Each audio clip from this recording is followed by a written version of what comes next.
سێ ڕەشەمە ڕۆژێکی میژووی بووش بۆ گەلی کورد لە ڕۆژهەڵاتی کوردستان چونکی دوای ماوەیەک کار و خەبات گفتوگو ناوەندی دیالۆگ دەرەنجامدا دوێنێ ئەو هەوپەیمانیە دناوبینە هەموو هێزێن سیاسی ڕۆژهەڵاتی کوردستاندا پێکات. ئەتوانم بێژم چونکی هەم سێ ڕەشەمە بۆ ئێمە ڕۆژێکی زۆر مێژوویە ڕۆژێکی کۆ ساڵی 99 بدەهان شەهید خۆیان لە ڕێگەی نەتەویدا خۆیان فەدای ئازادی کرد ji بۆ دوێنێ ئەو هەوگرتنە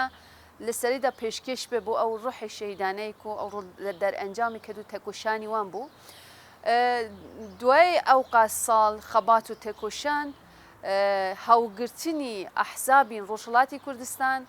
هەم لە تاریخی ئەحزابی ڕۆژهەڵاتی کوردستاندا هەم لە بۆ گەلی کورد لە ڕۆژهەڵاتی کوردستان ڕۆژێکی مێژووی ڕۆژێکی گرنگ ڕۆژێکی پڕواتەدار بوو. واتوانم بێژم کە ئەو ڕۆژەش بۆ گەلی من لە ڕۆژهەڵاتی کوردستانی ڕۆژێکی کۆ تایبەتە داخوازی گەلی ڕۆژهەڵاتی کوردستان بە ساڵانە لەسەر هەوگرتنی ئەحزابی سیاسی بوو. گەلی من لە ڕۆژهەڵاتی کوردستاندا لەژێر هێریشین قڕکردنی سیاسی و قڕکردنی فیزیکیدایە بتایبەت لە ڕێژیمی دەسەڵاتی ئیرانی کۆمکوژین و لەسەر گەلی من لە ڕۆژهەڵاتی کوردستان پێکتینە بە هەر ڕۆژ بزیندان و ئیشکەنجە و سێدارێکردن لەسەر گەلی من لە ڕۆژهەڵاتی کوردستان دەسەپینە. داخوازی گەلی ئێمەژی ئەوەیە و گەلی بەرخۆدێر گەلی و تێکۆشان دەکە لەسەر هەوگرتن یەکڕێزی یەکدێنگی ئەحزابین سیاسی لە ڕۆژهەڵاتی کوردستانە واتوانم بێژم سێ ڕەشەمە دەرئەنجامی داخوازی گەلی مە تێکۆشانی گەلی ئێمە و دەرئەنجامی سەدان شەهیدی ڕێی ئازادی لە ڕۆژهەڵاتی کوردستاندا بوو. کوب هەوپەیمانێکی ئەوە ستراتیژیک لە ناو ئەحزابین ڕۆژهەڵاتی کوردستاندا پێکات و ئەو بوو جیگەی دڵخۆشی جیگەی متمانە بۆ گەلی ئێمە و هەم بۆ گشتی گەلی کوردستانی چونکی گەلی کورد لە هەچەر بەشی کوردستان ئەو ڕۆ لەسەر ڕحی نەتەوی لەسەر یەکگرتنی نەتەوی تەکۆشان دەکەن و ئیدی گەلی ئێمە لە قەنەعەترێک و بە یەکگرتن و یەکڕێزی خۆی ئەتوانە سەرکەفتنی خۆی بەدەست بخینەوە هێزی گەلی ئێمە یەکگرتنی ئێمەدایە. بۆیە سێڕەشەمە بە واتەیەکی خۆی گرینگە و لە مێژووی گەلی ئێمە لە ڕۆژهەڵاتی کوردستاندا دەمێنێتەوە. ئێمە وەک پەژاک بە ساڵانە لەسەر هەوگرتنی ئەحزابی سیاسی لە ڕۆژهەڵاتی کوردستاندا هەوڵدان دیدین ئیسرار دەکەین و بۆی پێشەنگاتیمان کردیا کەد و هەوڵدانێکی زۆرماندا کۆ لە ڕۆژێکی وەکە ڕۆژی سێ ڕەشەمە پێک وارە و ئەوە دەرئەنجامی ساڵان بە تێکۆشانی بتایبەت هەشت مانگی داوی کۆ ناوەندی دیالۆگ لە ناوبینی ئەحزابی ڕۆژهەڵاتی کوردستاندا پێک هات لە ناو ئەو ناوەندە دیالۆگەدا کۆ گفتوگویان زۆر و نیقاش و گفتوگویەکی یەکجار زۆر پێک هاتن هەوپەیمانی دوێنێ سێ ڕەشەمە دەرئەنجامی هەشت مانگی ڕابردوو گفتوگو و نیقاشین چڕوپڕ کرا و دەرئەنجامدا ئێمە هەمووان گیشتن ئەنجامی کۆ هەوپەیمانێکی بەو شێوازە پێک بینن. لەناو هەوپەیماندا خاڵی زۆر گرنگ هەنا خاڵی زۆر ستراتیژیک هەیە و هەوڵ ددین کول سەر ئەو خاڵە ستراتیژیانە چۆن بە پراتیک بکەن ئیدی کار بکەین بە ساڵانێک و هەر ئەحزابێکی لە بەشی خۆیدا کار دەکا چه ئێمە وەکە پەژاک بە ساڵانە لە بە تایبەتیش بوو هەوگرتنی گەلی کورد لە ڕۆژهەڵاتی کوردستان و ئەحزابان کار دەکەن و کار و خەباتمان بۆ کۆمەڵگەیەکی ئازاد بۆ ژیانێکی ئازاد تەکۆشان دەکەین هەر ئەحزابێکیژی کەم و زیاد لە بەشی خۆیدا کار دەکا بەڵام ئەوڕۆ ئیدی کارەکانی ئێمە پلان و پرۆژەی ئێمە هەوبەش چیەش بۆ ڕۆژهەڵاتی کوردستانی ئەو کار و پلانە پرۆژەنە دیار بوون و لە ئەو پرۆژەنە لە ناو هاوپەیمانێکدا لەسەر ڕێکەوتین لە ئەو پەیمانە ئیدی پێشکەشی گەلی ئێمە بوو لەسەر ئیدی لەسەر ئەو خاڵێک و دیار بوونە لەسەر ئەو خاڵانە هەوڵ دەدین بە پراکتیکی کار بکەین و بە پراکتیکیژی بە هەم دژمنی خۆمان ڕاگینین و ئیدی گەلی کورد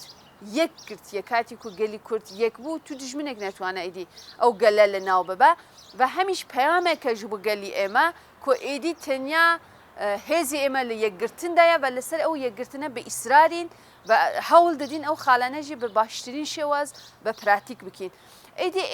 تایبەت نەها چونکی ڕۆژهەڵاتی کوردستان لە ئالوگۆڕیەکی کو لە پێشمەیە لە ئەو ئالوگۆڕیەک و هەم لە ناوچە هەم لە ئیران لە ڕۆژهەڵاتی کوردستان ڕوودەدا مەترسی هەیە و دە هەمان کاترا دەرفەت هەیە. مەترسیەکان ئەوانن کۆ هەم ڕژیمی ئیران کۆمکوژیەک و لەسەر گەلی ئێمە پێکتینە دەیەوێت بە کۆمکوژیان بە قەتلی عام لە ناوبردنی ئیرادی گەلان جارێکی دیتر دەسەڵاتی خۆی بەڕێوا ببە دە هەمان کاترا و عێریشێن و ناوچە بەڕێوا دەچن نایان هەوێک و گەلی کورد لە ڕۆژهەڵاتی کوردستان ببە خاوەن ئیرادە ئەوە مەترسیە دە هەمان کاترا گەلی من لە ڕۆژهەڵات خاوەن دەستکەفتیەکی گەورەیە خاوەن دەستکەفتی خۆی سیاسیە خاوەن دەستکەفتی خۆی کۆمەڵایەتیە خاوەن دەستکەفتی خۆی و چۆن خۆ بپارێزە لە ئێستادا لە ئەو دەرفەتە کۆپێکتێ پێویستە ئێمە بتوان لە ئەو دەرفەتەنەش باش ئیستفادە بکەن بۆکۆ بتوان لە ئەو دەرفەتەنە ئیستفادە بکەن پێویستیمان دیت کۆ بە هاوپەیمانێکی بە ئەو شێوازە لە ناوبینی هەموو ئەحزابین کوردرا ئیمزا بکرێت بە لە ئەو باوەریەدەن کو لەسەرەوە هاوپەیمانە کار دەکەین ئێمە زۆر جار ڕخنەمان بووە تایبەتش بۆ ڕۆلی ژنان دەناو ئەحزابی کوردیدا ڕۆژهەڵاتی کوردستاندا بە باشترین شێوە لە پێش بێ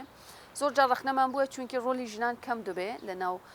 هەوگرتن یا لە تێکۆشانی ئەحزابین ڕۆژهەڵاتی کوردستاندا لە ئێستاداژی ئەگەر بێژم بە گۆرەی پێویست ڕۆلی ژنان هەبوو کەم بوو چونکە ئێستا ژنان پێشەنگن لە ڕۆژهەڵاتی کوردستان خاوەن شۆرەشی ژنجیان ئازادیە چاپکانی شۆرەشی ژنجیان ئازادیە و ئەو شۆرەشە لە ئەمڕۆ لە ئیران و ڕۆژهەڵاتی کوردستاندا بەردام ڕوحی تێکۆشان ڕوحی شۆرەش زندی دەهێلا بۆیە پێویستە لە ناو ئەحزابین ڕۆژهەڵاتی کوردستان ڕۆلی ژنان بە باشترین شێوە لە پێش بچە دوواری سیاسی دامان دوواری کۆمەڵایەتی دامان وەخترە دکای دوواری بریارگرتنی ستراتیژیکدا لەوێدا توانم بێژم تا ئاستێکی هەیە بەڵام کەمەوە هەم کۆ بەردامێمە لەسەری ڕاوەستانە کۆ پێویستە دەها بە باشترین شێوە بێت ئەمە ئێمە کۆوەکە پێژاک لەوێ ئامادە بووین من لەسەر فەلسەفەی ژنجیان ئازادی خەباتی خۆمان بڕێوا دەبن بە پارادایمە ئێمە پارادایمە ئازادیە ژنە و ئێمە بقەنەعەتین کۆ ئازادی ژنە بێ کۆمەلگا ئازاد نابێ ئازادی ژنە بێ حتا ذهنیەتێکی دەموکراتیک پێک نایە بۆی ئێمە وەک گرنگی داین بە ڕۆلی ژنان هەموو وەکە ژن هەموو وەکە ئازادی ژن بەرپرسیارتیمان هەیە پێگەی ژن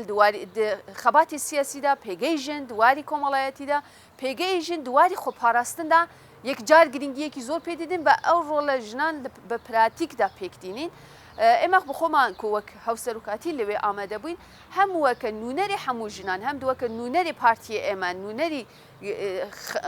حرەکەتی ئێمە لەوێ بووین بێگومان ئەوە وەک ژن ئەرک و بەرپرسیارتی ژنان قورسترە چونکە هەم وەکە ژن ئیرادی خۆی تەمسیل دەکا لەوێ و ئیرادی هەموو ژنانە لەوێ و ئیرادی تەمسیل کە هەمان کاترا دوواری نەتەواتیدا بەرپرسیارتیمان دوواری ناسنامەی نەتەواتی و کاری لەسەر بکەن گرنگیمان پێداوە و لە ئێستاداژی گرنگیەکی زۆری پێدەدەین و هەوڵ دەدەین یەک ڕۆلی ژنان دوواری سیاسیدا هەبێ بریارین سیاسی بریارین پاراستن بریارین کۆمەڵایەتیدا مطلقا پێویستە قەز ئیرادی سیاسی ئیرادی ژنان لە ناودا هەبێ بە بۆی تەکوشان دکن هەوڵدانش دەدەین بە باوەڕ دەکەم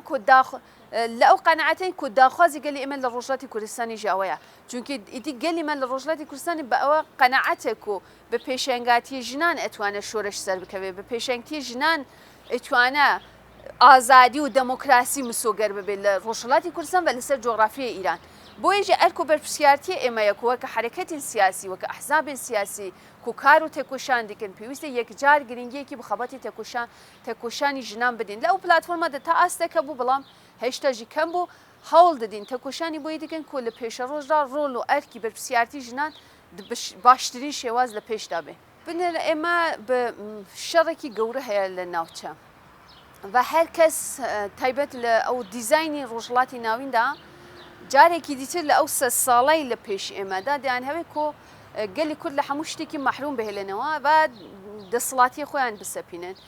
و لە هەموو ئەو واقعەتێکێک چونکی تا ئێستا وەکە پێویست گەلی کورد نەبووە یەک بە تایبەتی حرەکەتین سیاسیەوە نمونەش لە باشووری کوردستانی دەژی یادا لە هەر بەشێکی دیتریژی ئەگەر یەکگرتنێکی پێکنەیە هێزێن راوسە یادا هێزێن دەرەکی دەیان هەوێک و هێزی گەلی کورد دابەش بکەن بەربەڵاو بکەن بۆیان بووکەوە حتا سیاسەتی خۆیان لەسەر کوردرا لە هەرێمی بڕێوا ببن نەکۆ کورد ببە خاوەن ئیرادا سیاسەتی خۆیان پرۆژەی خۆیان پلانی خۆیان لەسەر بەشێکی کوردیا لەسەر ئەحزابێکی کورد لە ناوچە جیبجی بکەن بۆیە ئیدی گەلی کورد لە ئەو سەردەمادا ئیجازە بە شتانە نادا اتوانم بيجم كو راسته تا استش حمومان رخنمان هبو لوازي هبو كو بگوري بيوست احزاب سياسي وقالي كرد او يكبوينه لواز بو اما استدا اتوانم بيجم كو بباشترين شيوا قالي كرد خوانداري لي يكترد و او روحانتويه بيكتي او روحانتويه او هيريشين كل روجاوي كردستاني بيك هاتن قال لي باشوري كردستاني ديار كركو بالرحي نتهواتي اتوانا قال لي روجاوي كردستان بباريزه وبراسيجي قال لي باشوري كردستان حمو او سنورين كو حزين داير كر دامزرن لناوبر باكوري كردستان بهما شواز روجلاتي كردستان بهريشي كي جدي روبرويا بلام جنجان لإلام كرماشان روشتن بو روجاوا يعني ما بس ايدي قال لي كرد لسر احزاب سياسي جي فرض دكه كو بيوست يك بگرن او زور گرينگا ايدي بي ابي كو اختلافي دناو بين مان هبه ادي كو رخنج مان لي كتر هبه او جواز او كاري تكوشانه بلام ايدي اتوانم بيجم لاو سردمدا بتايبت لسال 2026 تا جاري كي تيتر قال لي كرد بيگرتني خوي مهر خل جهان دا و اول پیامه کی زور گرینگه بو هزین داگر کرد کو ایدیر هزین داگر کرد نتوان لسر دابش بوین و پارچه بوینی گلی کرد سیاستی خویان لهرین بروا ببن و پیامه کیش بو گلی کرد کو ایدی هزین سیاسی همو هزین کو پیشنگاتی دیکن یگرتنی خویان پیکدینن و با او یگرتنه پرابت کارو تکوشان دادن و او نمونه احزاب روشلاتی کردستان جی چونکی رخنه گلیش هبو و بندوا يعني گلی اما چاورین انتظاری گلی اما لما هيا بوي اونده دوين اتوانم بيجم هاوگرتني احزاب روجلاتي كردستان گريدراي بشي ديتري كردستان تاثير خوي زور هيا والله روجلات رج بيوستي است هيا كو داخوازي گلي اماره بوين جوابكو وباو قناعتي جيكو استدا ايدي قناخ كينو ده تكوشان دكين بوي جنان لكوملگي من روجلاتي كردستان ده همیشه پیشنگ بون و جنان براسي چاوكاني شورشين جنانی کل او رو مثلا لزیندانین ایران ده جنانی کرد هنه خراگیرن برخدانی دیکن او هاو پیمانیان در انجام برخدانی و همو شهادتین کو پیک هاتینه لروجلاتی کردستان ایرو او در انجام و رنج و تکوشانی او کسانه دایا کو هاو پیمانه کی وقت پیکته و اتوانم بیجم کو رولی جن لسر هاوگرتنی مالی کرد زور گرینگه رولی دایکان رولی جنان چونکی جنان جواز لأحزاب جواز لفرق جداتي كو لناو كومالجي ادما دهيا لناو احزاب سياسي دهيا جبو جنان او حساسيتين يا جنان اتوانين يقرتو يكي بهز بيك بينن حتى تاثيرك يكجار زور لسر احزاب سياسي جبكن او راجل كومالجي اما يقرتني خوي بيك هنايا او در انجام بيشنگاتي جنانا بنن جنان لروشلاتي كردستان ايران دا تابوي اول پرستی تابوی جنسیت گرایی تابوی نتاو پرستی لناو برن او در انجام تکوشانی جنان ده او تابویان شکستن بروی لا استل جنان روزانه لإيريش رژیم ایران را روبرو دبن روزانه لهریش مرسالاری را روبرونا اما ده همان کاترا تکوشان دکن بدیل ددن يعني اصراریان لسر هاو بشی گلان هيا باید توان بجم رولکی یک جال لسر شانی جنانه چونکه هم اگر جن بی کرد بی اگر ده همان وقت جن بی بلوچ بی جن بی عرب بی ارکت یک جال قرصه هم ارکی برپرسیارتی هيا هم وک جن کو ناسنامه جن چون بدی قبول کردن بو ناسنامه آزادی جن تکوشیم بکی ده همان کتره ناسنامه نتواتی خود بپاریزی ناسنامه نتوی خود تکوشان بکی بو گرینگه هم ارکی جنان قرصه هم رولی پیشنگیان گرینگه جو توانم بیجم کو اگر جنان جی بتوانن یک گرتنی کی بهس پک بینن جنان اتوانن پیشنگاتی کی یک جار بهس جبو هم یک گرتنی احزاب سیاسی پک بینن و هم بو یک گرتنی گلی کرد دناو او ها پیمانن دل سروج بحث مان کرد کو پیوسته ایدی رنگی جنان خباتی جنان رولی جنان لپلاتفورم دا لپیش بی لسر لاو ها پیمانی کو پک هاتوا اتوانن به پیشنگتی جنان او پلاتفورما پیش ببن لشونی کو تکوشانی جنان هبه لوی نتو پرستینیه و لوی مرسالارینیه لشونی کی کو مرسالاری و نتو پرستینیه سیاستی کی دموکراتیک لوی هيا هاوبش جیانی هاوبشی گلان لوی هيا و ذهنیتی کی دموکراتیک و آزاد لوی هيا او اتوانی بجیم بو پیشنگتی جنان پکتی ول او رول کردستان چاوکانی و پیشنگاتی بویدیکا ولی سر قناعتین کو زورتریجی وك خباتي جنان تايبت خباتي جناني كرد جتي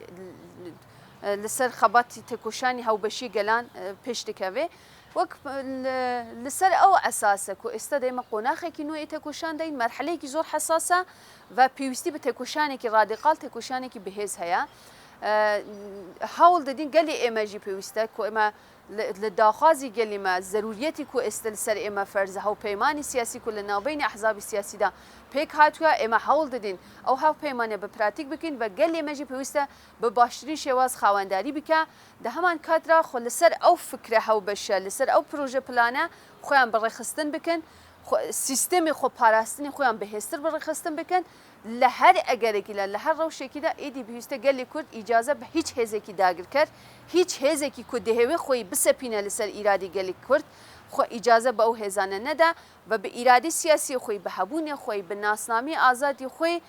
لە سەردەمێکی نۆدا ئیدی ببە سەردەمی گەلی کورد سەردەمی ئازادی گەلی کورد سەردەمی ئازادی ژنانی کورد و سەردەمی ئازادی گەلی ڕۆژهەڵاتی کوردستان و لە ئیرانێدا ji bo jî lew salada êdî yanî wek peyamê me ji ku hemûman pêkve bihêz dibîn hemûman pêkve bi ser dikevin ji bo jî tekoşanekî bihêztirî jî dimeşîn.